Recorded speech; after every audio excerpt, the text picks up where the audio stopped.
Hi there, I'm Karen Dunn of KMD Productions.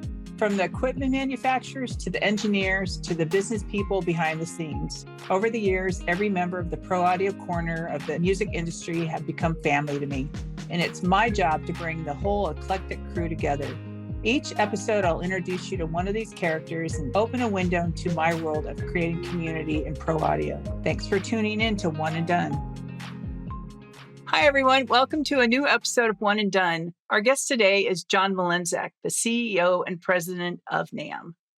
Unlike our podcast name, One and Dunn, John has been here 3 times in the last 2 years, making him the person who has sat opposite me the most of all of my guests since this podcast started. So welcome, John. It's good to see you again.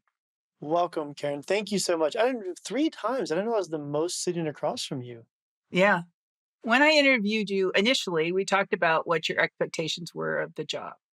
Now that you've been through a NAMM and you're getting ready for your second NAMM, how did you meet your expectations? Was it harder? What was the difference between what your expectations were and reality? Yeah, that's a really good question. I I knew it was going to be a difficult job. Even in like normal times, when things Mhm. are running well, when you're not rebuilding and changing post COVID and all the things, it's a very big job with a lot of demands. Um, so I knew it was going to be, but now I know why it Uh, is. So like I think it met my expectations, but I just knew that, but I didn't know like why or what. And now I know why or what. okay, so what's been the hardest adjustment or thing that you've had to deal with? I think just honestly not having enough time to do everything we want to do. I mean, we are really like, and that's every business, but there's so much like positivity around like NAM and what we're doing now. We sort of being put out, we're going to do these, we call them calculated experiments. We'll try a NAM next. We'll try influences of the show. We'll expand to 5 days, blah, blah, blah, blah, blah, blah. And it's like there's so much energy around them all. And now we're just like, how do we do more? And for us, it's like any business, it's focus. We have to remain incredibly focused on what's going to strengthen an industry that, Mhm. right now our industry is not up. It's down in retail. We still have Mhm. all the forces of economy and, some, social unrest around all various issues and wars and things that affect product sales overall. Right. But just we have to stay focused and eye on the prize. And sometimes that's hard when you want to do everything for everyone, but we're Yeah. we're we're doing pretty well at it. Okay, so what's been your um, most unexpected favorite part of your job? Oh, visiting member companies, touring factories, seeing how products and instruments are made and how the companies structure their business. I mean, absolutely, hands down, my favorite thing to do. And it's just, you forget, like even at a NAMM show or the work we do, and you meet with people on Zoom and you meet with them in person. But when you see that, most of these companies have incredibly sophisticated, manufacturing processes and the nuance of our industry where, almost every component of every product we have in our industry, it has to be specialized. Like someone has to Right. make it. My favorite thing Right. is every company is like, and here's our machine shop because we have to make all the machine tools that make our components because they're so specialized. It's just, it reminds you how much passion and innovation goes into the things that we take for granted. I like that answer. Totally unexpected. Okay, before we talk about this year's NAMM or next year's 2025, we're recording this in the mid 2024. I wanted to talk a little bit about the death of the trade show, the supposed death of the trade show. There was a lot of talk, especially coming out of COVID, that we didn't need trade shows. People didn't want trade shows. It was a waste of money. You could do everything on the internet. But I'm thinking, based on last year's NAMM and what I've heard about this year's NAMM, that concept is really not true at all. So, can you talk to that a little bit? I would love to. I think with everything, I always think about like what forces are global, meaning not just affect our music products industry, and which ones are Hmm. specific to us. That's something I've been working on a lot to help unpack. The large forces, there was a big trend during COVID of like, oh, we don't have to go anywhere anymore. I never have to go put on shoes or pants to go to a store. I'd never Yeah. have to order my groceries. I can do everything. I, The you hype. know, and that overall general mentality has shifted. I hear people now that like, this is why we have to fly and have a face-to-face meeting because you can't do that on Zoom. So, it's interesting how quick we shift back and forth. I think some of the death of trade show was wrapped up in that whole like, what's the purpose of being together? I can Zoom and keep on with my day. That's kind of Right. lost. Um, but specifically, um, I think, I mean, there are definitely trade shows that died and didn't come back. Yeah. And for us, I think the need to gather as industry, like every industry has a solid trade show. We do see consolidation, like NAMM is the global show for our industry. Hmm. And we see other industries where when they had 4 or 5 competing shows that now they only have 1 or 2. So I think we saw consolidation. I think we saw the best win in a lot of cases. Yeah. But for us, we have to be realistic about like it's the music products industry's global gathering that kicks off a year. It's not a trade show. Like we have to get over the fact that like, yeah, do you write orders all year round? I certainly freaking hope so. I hope our industry's turning inventory 7 to 10 times a year. That'd be great. Turn inventory, move products, sell, sell, sell. So yeah, like you don't have to wait till January. Do you have to wait till January to launch a product? I hope you're innovating and launching products all year round. Like I get it. We have to get out there, but the purpose of a global gathering and what it needs to be for our industry is, there's more buzz around the NAMM show now than I think I've felt since I've been here in a time when our industry is still recovering and quite frankly struggling a little bit. And that's a good sign. And people are looking to NAMM to help the industry gather and grow. I think maybe part of it has to do with change. You have to be willing to change and keep with the times or keep ahead of the times, right? And not a lot of these big organizations, they don't want to, or it's they think it's too hard because there's too many processes that have been working for so long. So you seem to be adapting and willing to take chances and do new things. Absolutely. I think there's two things we're thinking about. The first is that we also are thinking very strongly about when we bring back the NAMM show, there is no one NAMM show product that repeats every year.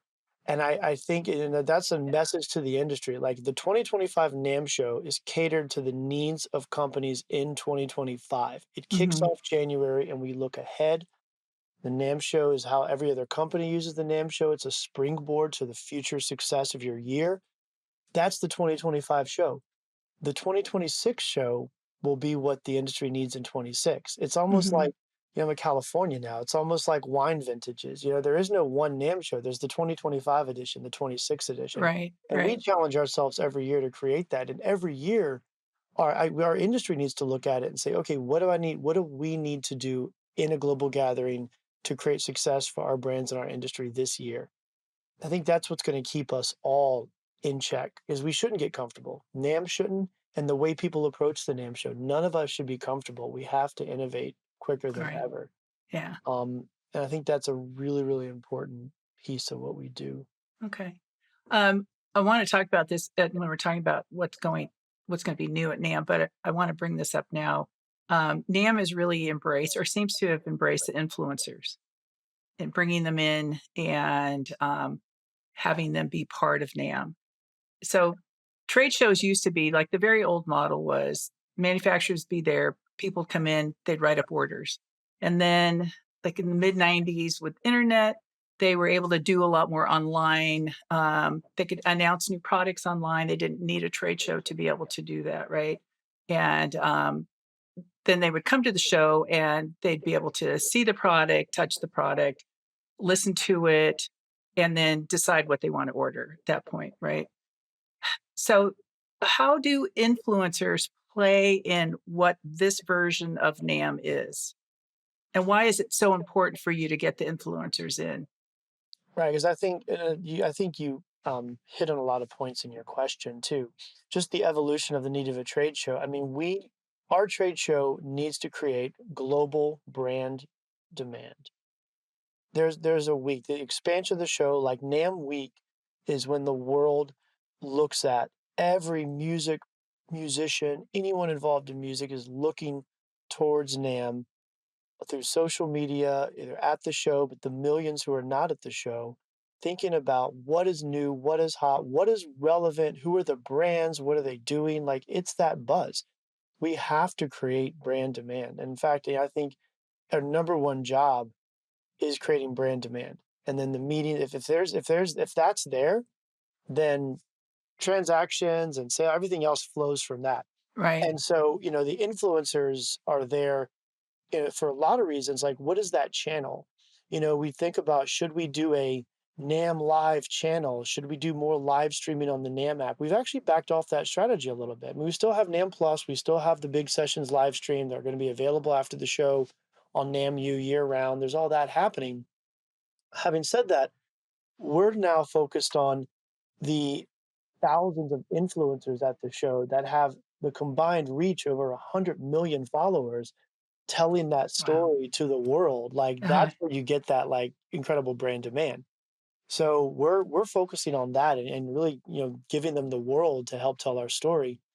I think the other piece is that if you're a retailer Hmm. or a manufacturer, still the core, the heart of trade, Hmm. manufacturer, distributor, retailer, like you are an influencer.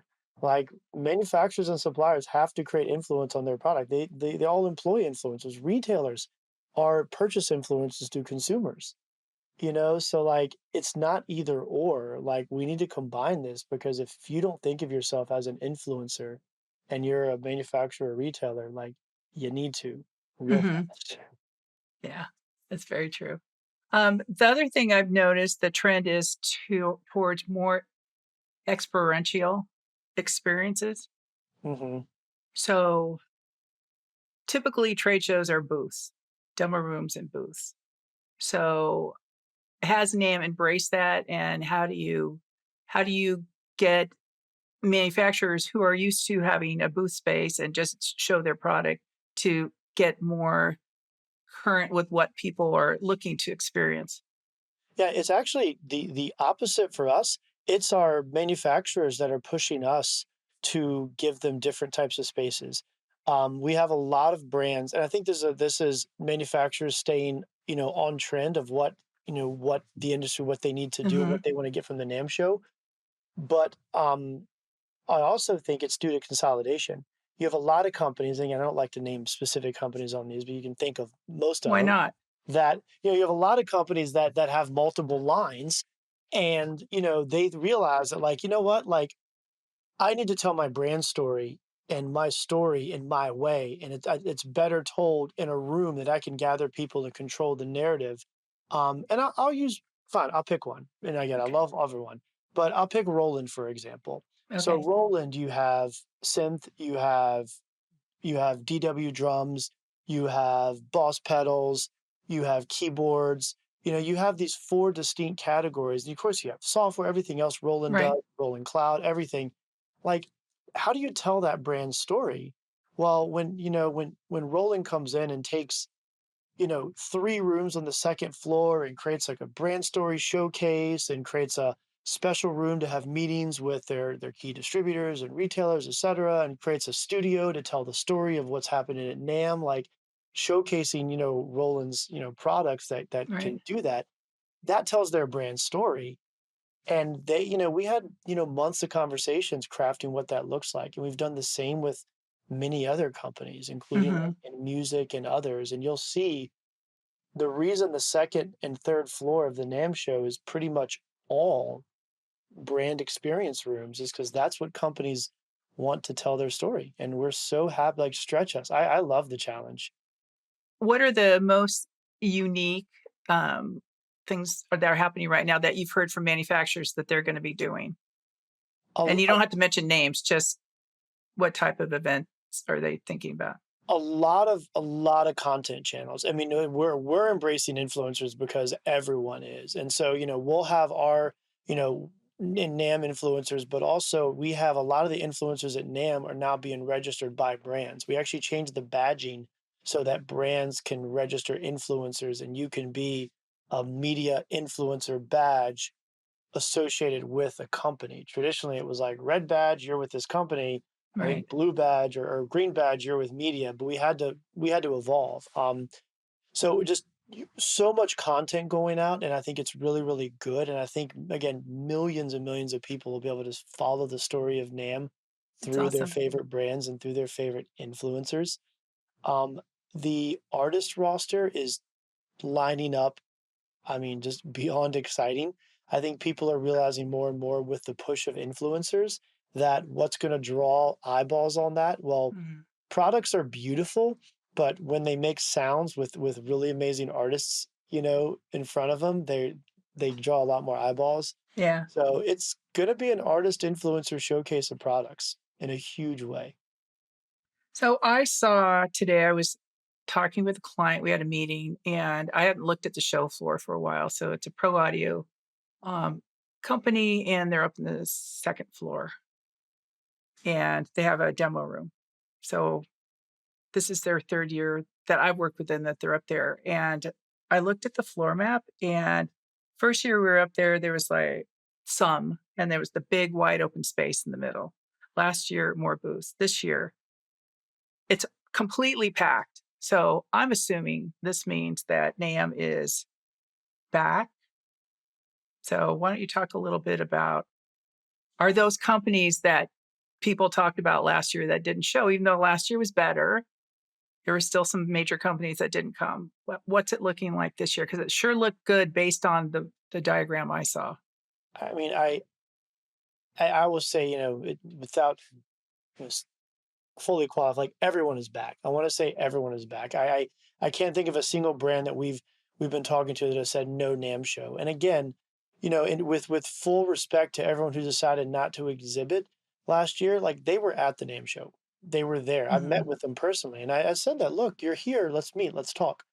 And remember, the decision to exhibit at the NAM show is made 8 to 12 months before the NAM show. Right. So you're also like where companies were in the beginning of 2023, looking at an April off cycle small show, trying to figure out, am I even going to be there in 24? I can't even be there in 23 because we were up against NAB and all kind of, it was Right. messy. Right. So I think those decisions were so I think the decisions weren't early on, but we're really excited about all the companies coming back, and a lot of it is we've just been talking to them about what they need from NAM and getting the right clients there, especially on the pro audio side. One of the places Mhm. I really enjoyed visiting this year was Claire Global and going out to Rock Lidditz in Pennsylvania and just sitting around and say what does the world look like of rental, and how does pro audio get to the huge push in like touring and stadium, and just engaging folks like that and really making sure that we get the right folks at the NAM show Mhm. for all of our big clients. I got to visit El Acoustic south of France, see where they're made, uh, Uh, watch that factory and just hear that story, and it's just been um, really, really fascinating. Spent a lot of time with the Audiotonics folks on the SSL side and, mhm. you know, Digico and all of that. So we've been engaging and listening, and I hope their strong, return to NAM is really part of, how we're delivering for them. I've noticed in the events that I've gone to and produced that since COVID, it seems like the networking aspect and the community aspect of trade shows, events is so much more important than it used to. It was always been there, but now people are like desperate to interact. Hmm. So I know that you guys did a good job last year getting situations where people could network. So what do you have for 2025? Yeah, just absolutely more of that. I'm glad you noticed that. That's really part of the 5 day model. I mean, 3 days of exhibits, 3 days of packed full energy exhibits, and you know, and 5 days of networking opportunities, especially Tuesday, Wednesday, more, reception type format. We have receptions for all the international groups again. We're Mhm. expanding that even bigger now because I mean we are, a global we have countries that see their people more at the NAM show than they do in their own country. Wow. And that's very common that they all come to NAM and gather. So we're being very intentional on making sure that it's not just, oh, I bumped into someone in the hall and then I, found so and so and texted a guy who knew someone who ended up at the bar to talk to them, but which is great and we want Yeah. that. But we're trying to create more networking opportunities also around education opportunities. I mean, there's more education, but you have these new tracks. We released some this week. We'll have the full schedule and November 4th will come out. Um, and the whole world, all the United States is going to be thinking nothing about the NAMM schedule on November 5th. That's all that matters. That's the most important thing Right. that day is the NAMM Right. show schedule that's going to come out. We picked that date without thinking about the election, but it's going to be great. But you'll see the other is like, we get these people around certain tracks of schedule, and then all of a sudden, like there's time for them to hang network between that. So we're trying to be intentional in how we cultivate those networking opportunities. So you have a NAMM week this in 2025. It's not really week because it's Martin Luther King Day on Right. Monday, right? Um, why did you decide to officially do that? Because stuff has always happened the first couple days, but it's never been really an official NAMM part, right? Exactly. There's several reasons. I think one was, first of all, like the core exhibitors. It started with during COVID, we had 3-day shows, and there was like a sense of, oh my gosh, thank God we don't have Sunday anymore. I'm like, wait, I thought we all liked Sunday. Then January brought back Sunday. Everyone's like, no, we don't like Sunday. So part of it was, 80% of exhibitors saying, like Sundays, a kind of a half day. We get more people from LA that kind of drive down for the day. All the core folks, especially international, have traveled back already. Right. So part of it was like, okay, we need like 3 jam-packed days of like core business exhibits. We don't need like kind of a slow Sunday. But we actually need more education. We actually need more events. We need more times for companies to, they want more education. So we said, well, we do go do a Wednesday to Saturday, but he said, you know what, let's go further. Let's make it 5 days. And that was really part of it. The need for, controlling cost and trying to not spend the overtime day Sunday, but Yeah. also just create like Right. really good impact, but not try to cram everything in Thursday, Friday, Saturday. So we detract from the floor. So we want that. I think it works. I think it's going to work for everyone. It's based on a lot of feedback. And again, I know it's a new model and people are like, wait, what's going to happen? We'll evaluate, we'll see, we'll refine, but I think it is going to be the future. Long term, NAM week, NAMI week into Grammy week, it could be a thing. You get It two could weeks of be like product NAMI. focus. NAMI. No, I'm workshopping it. Your face Okay. tells me it's not good, but um, I think that's something we're thinking about. Like, how do we create a week of buzz? Because back to brand demand, our number Mhm. one job is to have the whole world stop and say, it's NAM week. I want to look and check out everything. And so, like, let's just call it what it is. And you made a really good point. The third final decision there was like, look, I've been at the NAM show hosting international meetings all day Tuesday for 10 years. Mhm. I've been doing, one-on-one rep meetings all day Wednesday. Then you go into the show and you visit all the booths for 4 days and you're exhausted. Like people are doing business on Tuesday, and we kind of said, you know what? If you're doing business in our industry in Anaheim in January, you're at NAM. Like you're at Yeah. NAM. Because NAM is a community. NAM is an industry. NAM is not an exhibit hour, right? And so we just had to say, look, if you're there, like you're not randomly showing up to Anaheim on Tuesday. It's NAM. So we're going to call it what it is. Tuesday and Wednesday, all the programming you have then, is it geared towards people who attend NAMM? Is it geared towards the manufacturers who maybe are going to take a break from their booth building? Is there an audience you're looking for? Yes, it is. So we're making sure that we have tracks for all, key audiences. And yes, we are testing some programming that brands can benefit from, so that exhibitors, they might be setting up, but there could be like a really like more long form marketing session or ways to use AI to help your business. Where we're programming more on Tuesday and Wednesday so that brands can take advantage of education because they just can't Thursday, Friday, Mhm. Saturday. So we're going to see how that works for them. and hopefully that's a success and they're able to do a little bit of both. So we are thinking about all audiences. Is there an additional cost to participate in the Tuesday and Wednesday, or is it one fee to get you in? Just NAMM badge. Okay. And will there be any kind of programming at the Hilton, or is everything at the convention center? Oh, most education programming is Hilton and Marriott.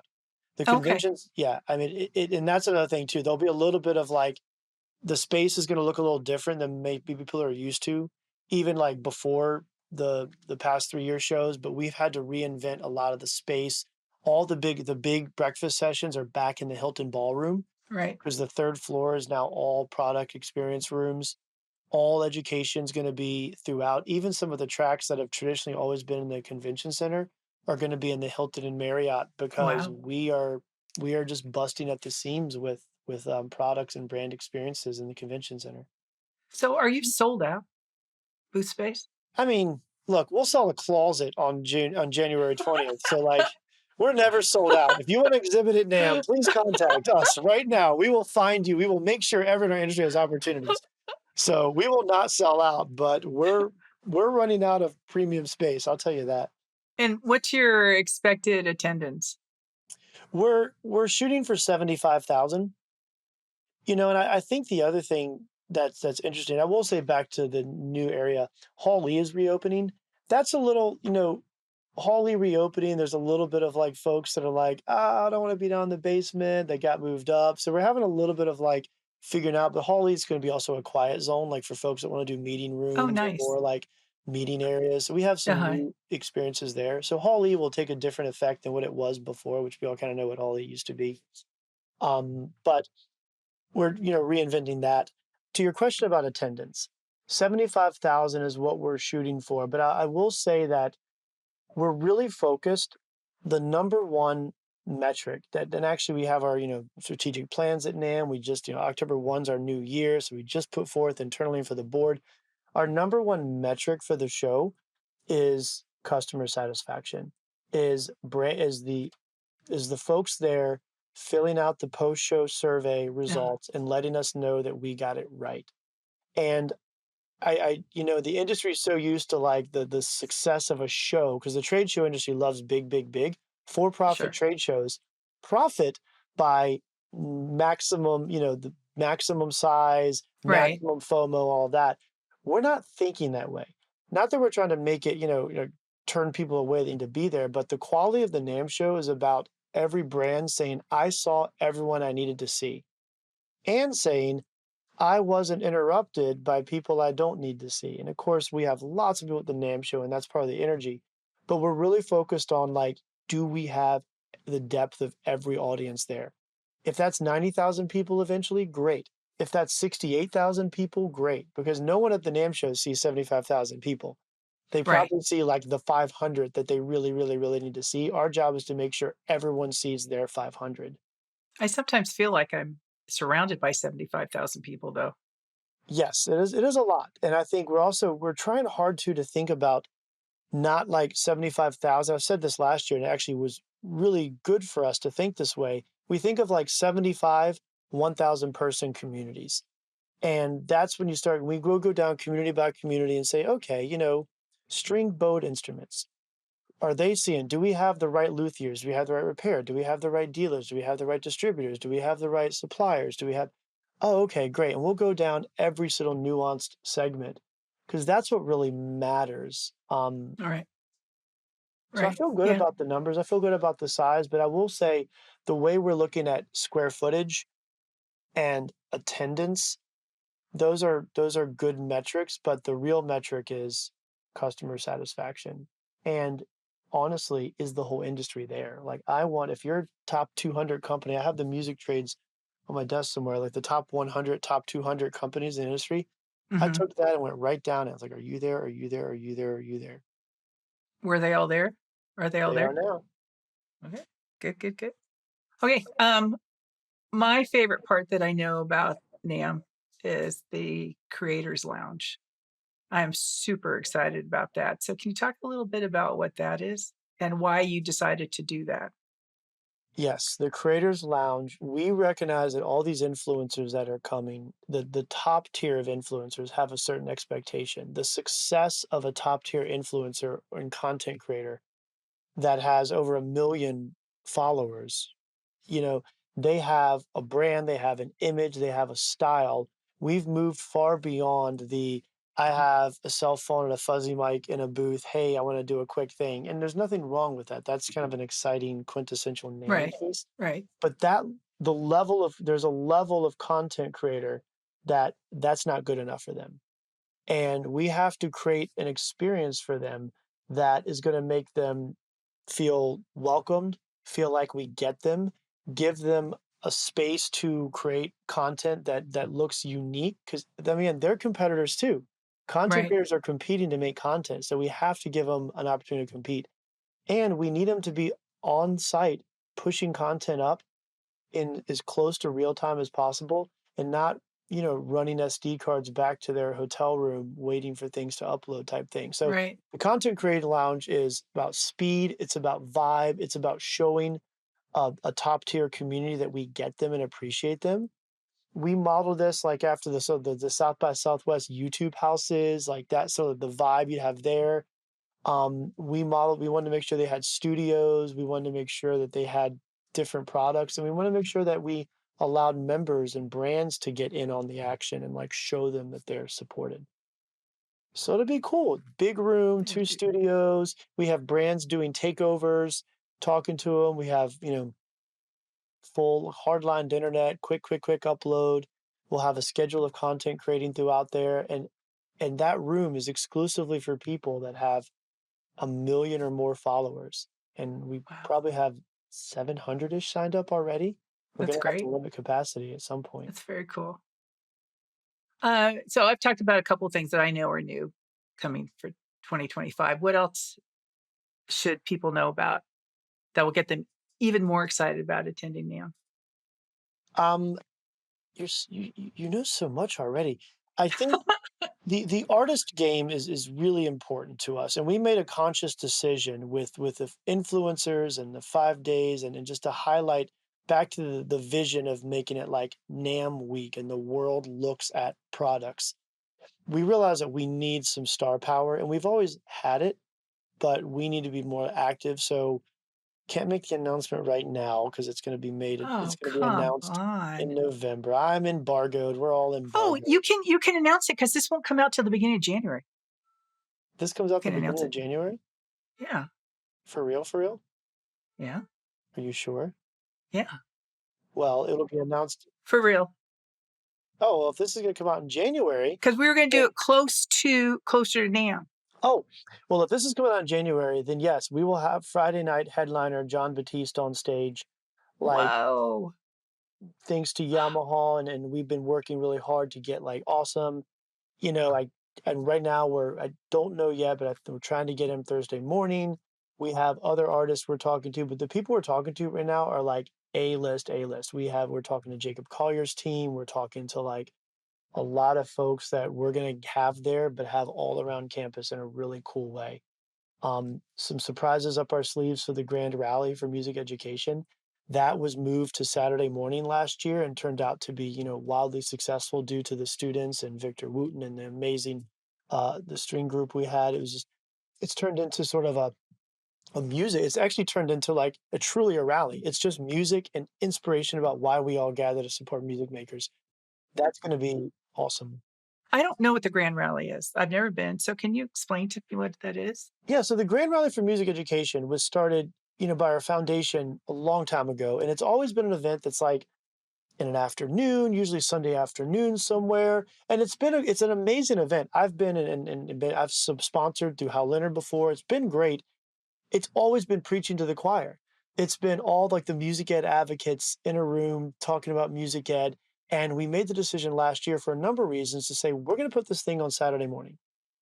And well, but and we're going to go from preaching to the choir to preaching to an industry. And, so many people in that 1,000-person audience and that live stream part of it were like, wait, NAMM Foundation, Grand Rally, we do so much.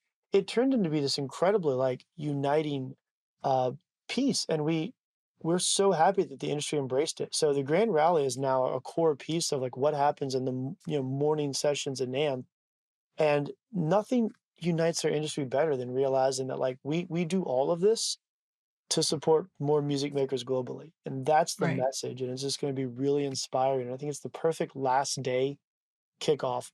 That's great. And then you have your morning sessions, mornings with John. Are Yep, there Thursday any morning. particular are there any particular topics that you're going to be covering this year? That the morning the set, yes. I haven't worked it out fully yet, and I know this is going to air in January. But where we're really working now, I'd be interested to see where we land from where we're in October. We have we're thinking a lot about unity, and we're thinking a lot about like the message. We have all the brands back, the industry's back, but we're back at a time where the industry is having to, quite frankly, evolve and become more specialized, and focus on what the new normal looks like for us as an industry. So I like the idea of, I'm thinking of getting pairs of people on stage instead of just one-on-one Oh, but uh-huh. even pairs, and I have to, get antitrust counsel to make sure it's all above board. But just the idea of like getting two competitors on stage to talk together about, what we do to like create more music makers in that segment. I think if we could show that and remind us, if the NAMM show is a reminder that, like, yes, we're all trying to get a competitive edge to sell our products, but if we all create more music makers, we all sell more products.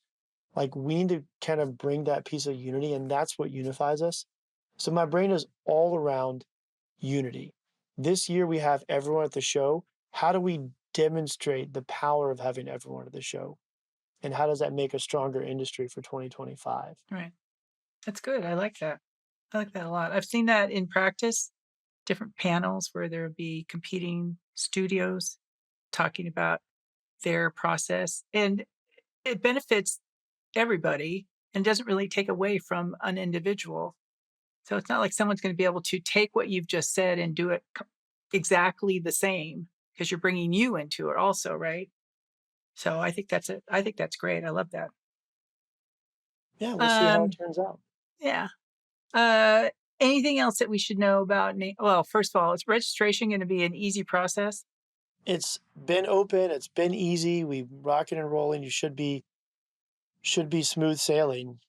on site? Just the same as last year? We'll have more folks than last year, but yeah, I mean, same problem. We're having more folks on the ground, more internet bandwidth for folks to be able to, if the folks that don't register on the spot, registration, we're gonna make sure that it's seamless, especially because we'll have more people showing up Tuesday and Wednesday. In a lot of ways, that should spread it out a little bit, and that should Hi. help.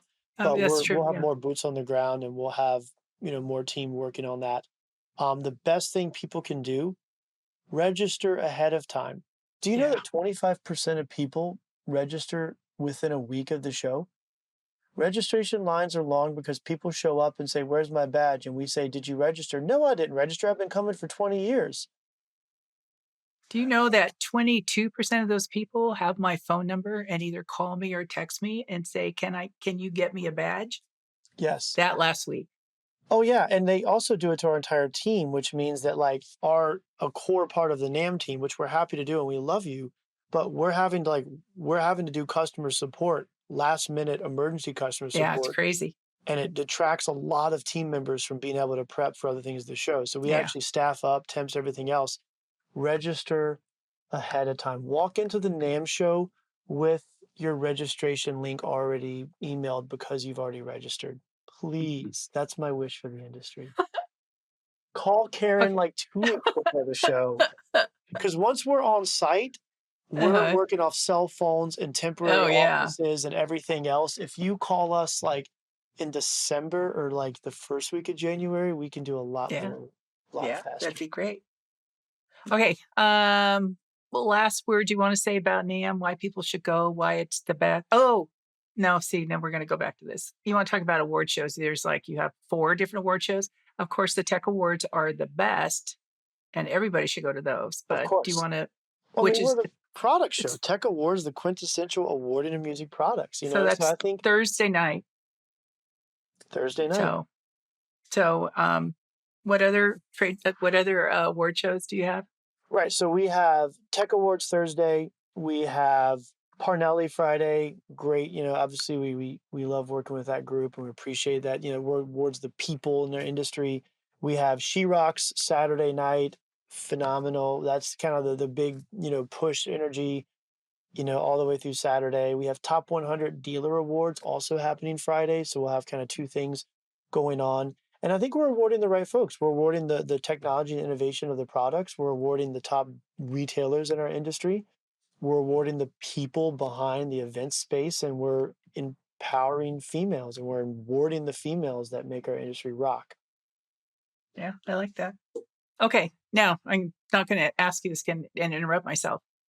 Anything else that you want to promote, talk about, get people inspired to attend NAMM if they're not already signed up? NAMM is our global community. Like everywhere, as you can hear, we're thinking community, we're thinking every single group. We have networking. We've been very thoughtful about curating this experience. Right. Just we encourage you, like it's a must be at event, and take advantage of everything that happens. Use the show app, make networking connections through there, plan your schedule early. I mean, I think, NAMM is like a real phenomenal event. Like, as much as you can, plan on attending NAMM, figure out your schedule in advance. We're pushing out the schedule and the app earlier than we ever have. November 4th, the entire app's going to be live. We've never had the app live Wow. that early with the full schedule. So you can start planning out events, seeing who's going to be there, building those connections, plan and make it awesome because you have 5 days to really soak it all up. And please complete the post-show survey. We want your input. Tell us how we can make it even more awesome and tell us that we met our satisfaction goals because our entire goal and objective is having people say, yes, NAMM was what it needed to be for me. Great. And do you want to do a little plug on NAMM Next, which is happening again in Nashville at the end of June? Absolutely. Thank you. We just announced actually yesterday before this airing, NAMM Next will be June 29 through July 1 in Nashville. NAMM Next is a different event than the NAMM show. It is a high level professional development leadership conference that will gather companies in our industry, both manufacturers and retailers and distributors and leading entrepreneurs, and the purpose of this is to gather and listen to and learn from expert leaders and high level presenters from outside of our industry. And so you think about like the level of presenter the NAM show brings in on Friday morning, sort of high level outside the industry guru. NAM Next is 2 days of just that. And the success and benefit is coming together and again, learning from what other industries are doing and thinking about how we as an industry can grow our businesses, but also grow our customer base. It is the dates are out there. Registration will open the first day of the NAM show for NAM Next. It will sell out. And the NAM Next is a very intimate event. It's only 400 people. It's Mhm. one room, so we can all share the experience with a couple breakouts, but it's going to sell out super fast. And so please register early because we want that event to be really, really successful. And we don't want you to miss out. Great. Okay. And we've done this twice already, but we're going to do a third time because I end all my podcasts. We're getting together. So I want to know where we're going to go, what we're going to eat, what we're going to listen to, and what we're going to talk about. Yes. Okay. So maybe because it's sunny and maybe because I'm the last experiment we talked about tacos, but I honestly, Karen, I think it's time to sit on the beach, tacos and margaritas. I mean, we have to be having tacos and margaritas That sounds good. with sand and be on the beach, sunny day, light breeze. I mean, that's a given. Um, I think the fun conversation again, and not to talk work, but I think we should talk about like how the success of how specialized our industry is becoming. I think we should get out of the like, oh, this is shrinking and this is 2.3% down and blah blah blah blah blah. And we should think about like what amazing things are companies in this industry doing to create this like incredibly specialized service and how like much heart and soul do our folks pour into like creating service. I mean, we're a service industry, and I think that's Right. That'd be fun to just share stories about what you see Yeah. from what you folks you talk to and what I see when I visit companies. And since it won't be recorded, we can talk about anybody. Yes, and we'll talk about all the people by name, especially after Okay. the third margarita. Yes. Well, thank you, John. This has been great. I'm looking forward to a really successful NAMM, and I will see you there. I will see you there. Thank you so much. See you all in at NAMM.